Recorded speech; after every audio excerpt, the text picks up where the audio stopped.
Good morning to everyone. My name is Vayi Shantini. I am studying 8th standard. Today I am going to speak about Kamarajar. Kamarajar, one of the most popular person in Tamil Nadu.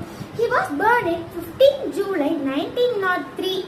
Kamarajar was born in Virudhunagar in Tamil Nadu. His mother Sivagami Ammal and his father Kumarasamy. 1952 won in parliamentary election. 1954 became the Chief Minister of Tamil Nadu. As a Chief Minister, he started midday meal scheme.